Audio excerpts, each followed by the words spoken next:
The Queen of Oz, Part 1. The wizard gave her a keen look, and for a moment Mombi wondered if he knew more than he was letting on. Could he possibly know that she had been in contact with Lorraine? No, she decided. Lorraine was practically a myth. In all likelihood, the wizard had never heard of her. There's no way he could suspect that Mombi was already prepared to hide the princess, or that he had any idea that Alice was actually Ozma at all. Mombi bid the wizard farewell. He strode across the snowy clearing behind her house to where his hot air balloon fluttered on the ground. With a snap of his fingers and a wave of his cane, he caused the brightly colored silk to swell and bell upward over the snow. The wizard swung himself lightly over the edge of the balloon's wicker basket just as it began to float upward. With a swirl of his cape and a jaunty wave, he rose into the air. Mombi waved back half-heartedly, the infant in her arms looking out at the wizard's balloon with huge solemn eyes. When the balloon had dwindled to a red speck in the sky, Mombi heaved a deep sigh and looked down at the baby. "Well, well, well, princess," she said. "What on earth am I going to do with you?"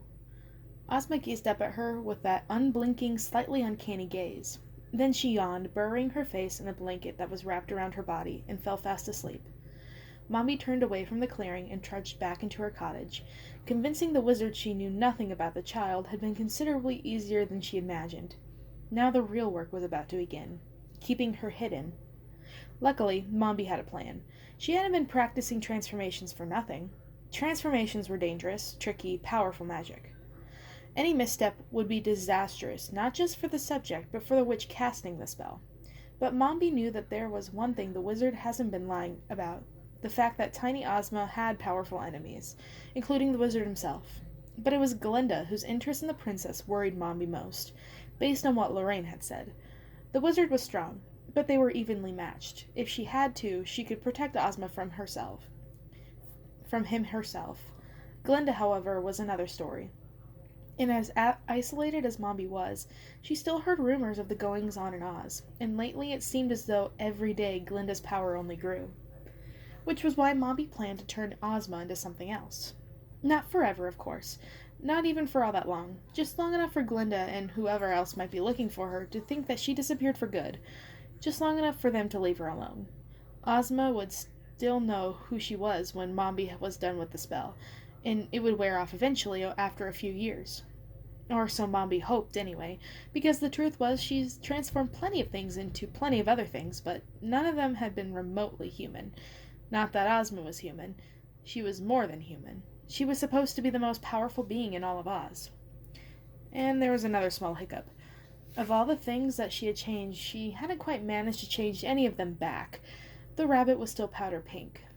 For a moment she wished for the support or instruction of one of the wicked witches.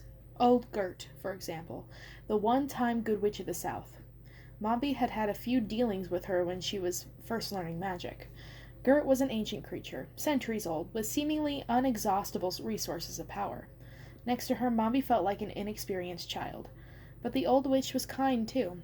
Always happy to help steer Mombi's spells or share tips or tricks with her. Gert wasn't snobby about her power, or stingy either. But Gert had vanished into the mountains herself years ago, and Mombi hadn't heard any news of her in a long time. The wicked witches were just that. Wicked, and extremely unlikely to be helpful, even if Mombi's end goal was helping Lorraine protect the rightful succession of Oz. There was one way around it. Mombi was on her own completely. When it came to protecting Ozma, she was Oz's last and only hope. Mombi placed the baby, still wrapped in her blanket and fast asleep, on the smooth stone hearth of her fireplace. She moved around the cottage, careful not to disturb the sleeping child, as she gathered the ingredients she needed. A more powerful witch wouldn't have needed the additional strength magical materials gave her, but the magic needed for a transformation spell exceeded Mombi's abilities. With the help of magical objects she's been carefully gathering for some time, stones from the very bottom of the Wishing Lake, high in the traveling mountains, crystals from the veins that lace the deepest inner workings of the mountains, water from the icy pure river of visions, and other such materials, she could amplify her own power until it was focused enough to complete the transformation. When she was ready, she set the materials for her spell around the sleeping baby. She knelt before the fire, washing her hands and face in the river water, pouring the rest in a circle around the child. She let the fire die down to glowing coals, and held the crystal in each hand over the baby, gathering and focusing her strength. She closed her eyes, feeling the magic gathering in her body, and pictured the transformation she intended to apply.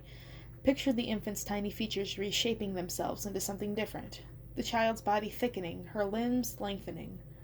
Mombi's lips moved silently as she repeated the words to her spell, words she learned by heart from one of her ancient spell books. She felt the magic undulating inside her, strong and stubborn as a boa constrictor, wrapping itself around the throat of its prey. Hold on, she told herself. Don't let it get loose. Control it. But suddenly the magic bucked and twisted, and she felt herself losing control. No! She snarled aloud, her outstretched hands shaking, her fingers twitching as green ropes of energy spun around her from her fingers and wrapped themselves around Ozma. The magic, sensing her weakness, tore free from her body and thrashed across the room in a long whip-like coil of energy. Mombi reached for the magic itself, trying desperately to corral it. More and more power poured through her, coming from somewhere deep within Oz itself. Ozma's body glowed with a violent green light that blazed outward like flames. Her eyes were wide open now, and staring at Mombi with an almost adult awareness, an eerie calm. With her eyes fixed on Ozma's, Mombi felt herself slowly, painfully regaining control of the runaway power. But it was too much for her. She wasn't strong enough to hold it in place long enough to complete the spell. With a violent crack of green lightning, and magic tore away from her again. Her mouth swung open, and green light poured out of her eyes and ears and nose and throat as she screamed wordlessly. Ozma hovered in front of her, floating in a torrent of power that roared through Mombi like a tidal wave. It wasn't long before the witch regained consciousness. The first thing she became aware of was Ozma's whimpering, although it sounded as though it was coming from her from a great distance. Gradually, the feeling returned to her fingers and toes. She stirred, sitting up slowly and painfully, and pushed her hair out of her face. And then she frowned, staring down at her hands. Her previously youthful soft skin was wrinkled and marked with spots. Her knuckles were as gnarled as an old woman's. The bones knobbed and aching. The hair she had pushed out of her eyes were streaked with white. Stumbling to her feet, Mombi raced to the looking-glass and almost screamed. The magic had stripped away everything and left her unrecognizable. Her once youthful face was withered and seamed with age. Coal-black eyes burned hatefully from underneath her sagging, fleshy brows. She patted her face in disbelief and refused at first to believe that the figure in the mirror echoing her every movement was truly her reflection.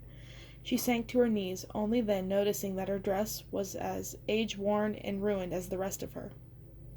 But as she glanced over at Ozma, she gasped. The spell had worked. The baby almost looked exactly the same. It was only her eyes that were different. Instead of those bottomless depths of understanding, they were ordinary, uncomprehending, and human. Mombi rushed over to the baby, picking her up and cradling her to her chest.